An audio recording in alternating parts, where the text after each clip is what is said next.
In the 1920s, there was a little farm in southern Germany in a rural, isolated, heavily forested area, and it was called the Hinterkaifeck Farm. This farm was run by the Gruber family. The members of the Gruber family were the husband, Andreas Gruber, who was 63, Azalea, his wife, 72, their older daughter, Victoria, 35, Victoria's two children, Joseph and Azalea. Azalea was 7 and Joseph was 2, and a live-in maid. In the winter of 1921, some strange things started happening on the farm, and the first one to really notice the strange occurrences was their live-in maid. Now, she would spend the majority of her time in the main house, and she was alone most of the time because the rest of the family was out working on the farm. And she had begun to hear tapping noises coming from inside the walls. Now, mind you, not like somebody tapping on a wall in another room, but from literally inside the wall.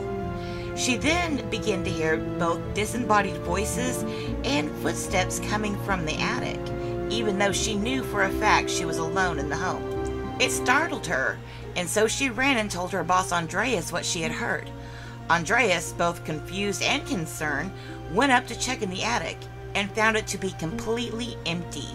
Nothing was in there, and the attic was a totally empty space with nowhere to hide, and there was no signs that anyone had been in the attic due to all the undisturbed dust and cobwebs inside. So they brushed it off as to, she must have just been hearing things.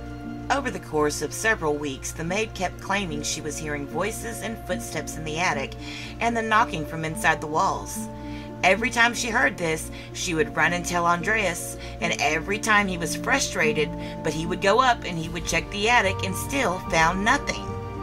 Eventually, the maid became so paranoid and fearful, she quit her job, which was shocking and a blow to the Gruber family, especially since she had been with them for many years.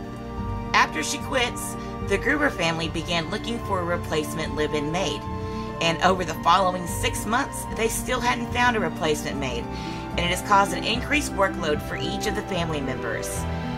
Soon after the live-in maid quit, Andreas and his wife both began hearing the knocking inside the walls, followed by the voices and the footsteps in the attic. Soon after, their children began hearing them too.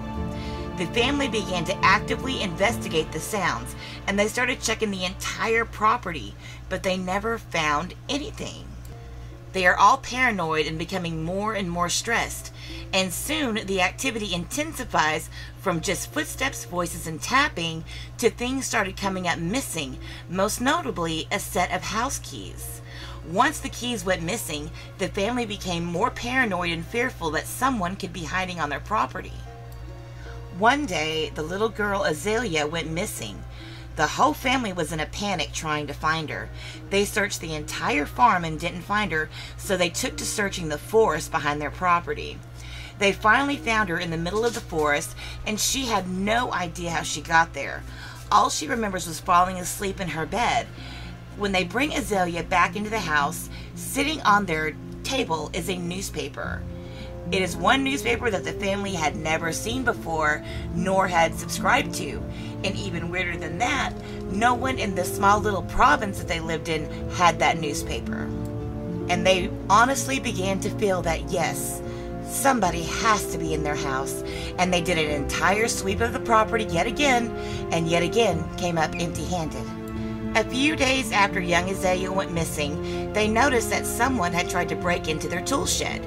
There were deep gashes into the metal of the lock of the tool shed, and it looked like someone was using an axe or a hammer to try to break the lock.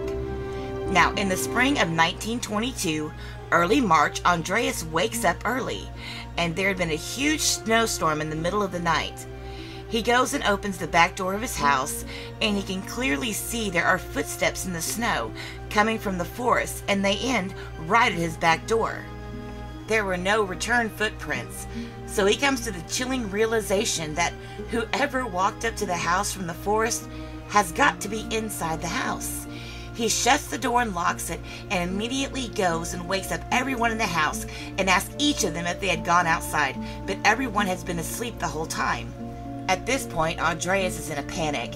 He is angry and mad and is determined to find who it is that is inside the house.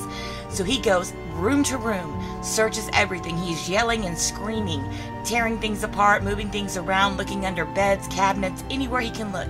Then he proceeds to go out to the property. He checks every inch of his property, the barn, everything. Can't find anybody. So he decides to retrace those footsteps, and he begins to follow the footsteps from the back of his house back to where they originated from. And as he's following the tracks, he makes his way into the middle of the woods, and they abruptly stop. They don't go anywhere. They just end like something either jumped up in the trees or just vanished. At this point, Andreas is at a loss for what to do. He is so worried and so upset. He decides he's got to talk to somebody else about what's been going on. So he decides he's going to reach out to his closest neighbor.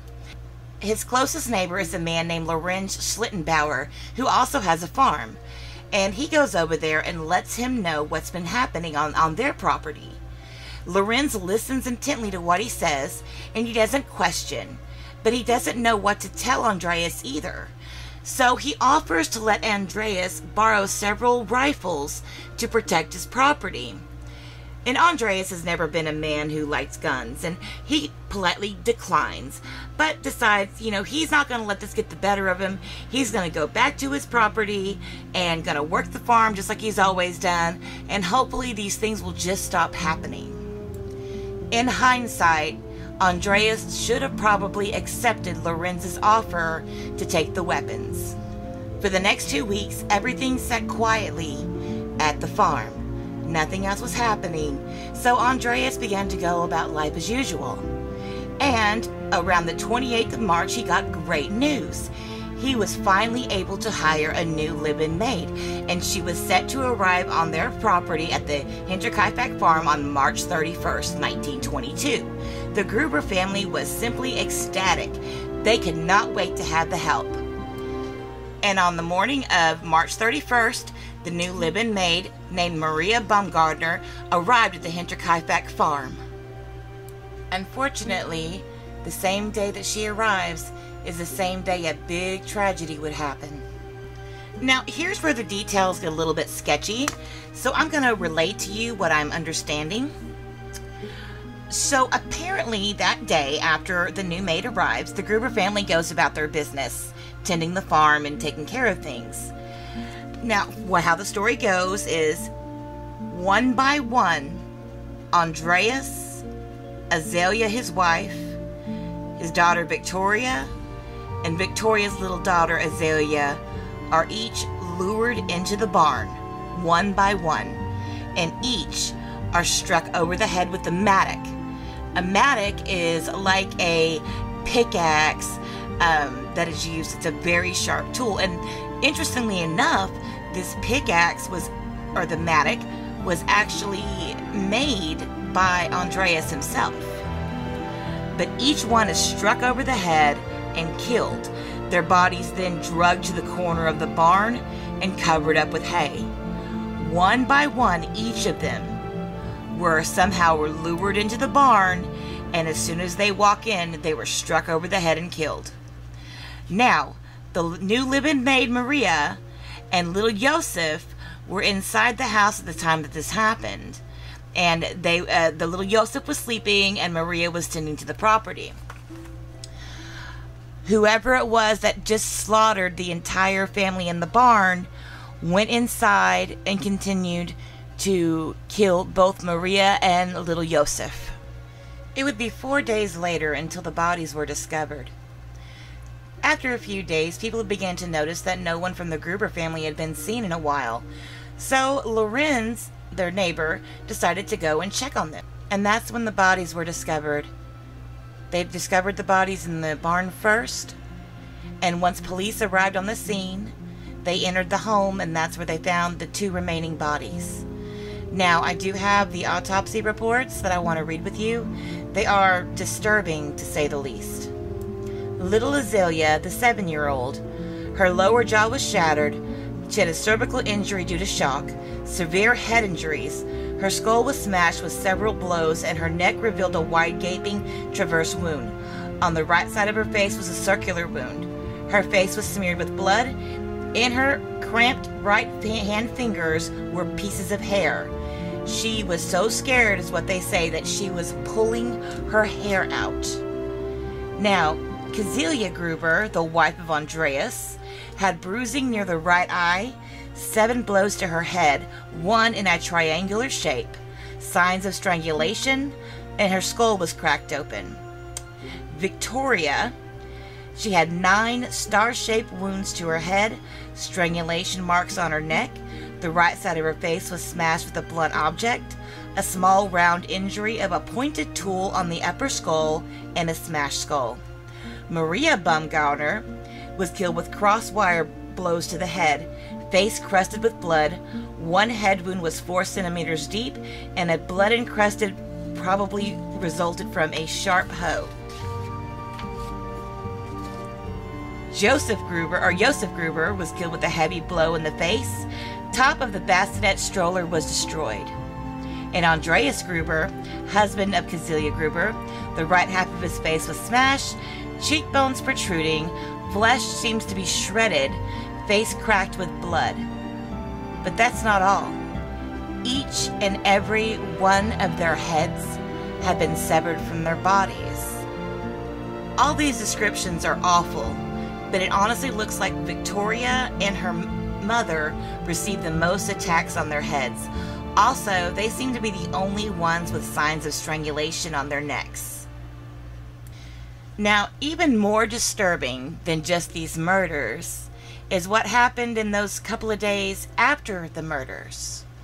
So, apparently, whoever committed these atrocities continued to live on the Gruber farm and run the farm just like nothing had happened. The cows were milked, the dogs were fed, the plants were watered, the place was taken care of. And several neighbors reported seeing on April 1st and April 2nd smoke coming from the chimney of the house. So whoever had committed this atrocious crime actually lived and took care of the farm during those few days after. The heads of the victims that had been severed were sent off to the lab for testing, and their bodies were buried in caskets without their heads. Now, unfortunately, and I don't know how this happens, but every single one of the skulls that were sent to the lab for testing came up missing. This is a cold case to this day. Now, there were several suspects back in the day because Andreas had several enemies. One thing I didn't mention was Andreas was accused of having an incestuous relationship with his daughter Victoria. And the rumors were that little young Joseph was actually Andreas' son. Now, there are several theories out there of who could have done this. Now, one of the main suspects was none other than Laurent Schlittenbauer. But there was no way to prove that he did this. And like I said, whoever it was that had committed this crime had actually stayed on the farm and took care of it, ran it, and lived there for 4 days. Now, there was no way that this was Laurent Schlittenbauer, because Laurent Schlittenbauer had a farm of his own, and he lived there with his wife and children. But the main reason that he was a suspect was that he had asked years ago to marry Victoria, and Andreas had denied his request. And people say that he denied his request because he was having this incestuous relationship with her. Now, another theory is that Victoria's husband, who supposedly died during World War I, who was blown up, somehow wasn't dead and came back and committed this crime after he found out that Victoria had had this incestuous relationship with her father and birthed their son Joseph. But all those leads led to nowhere.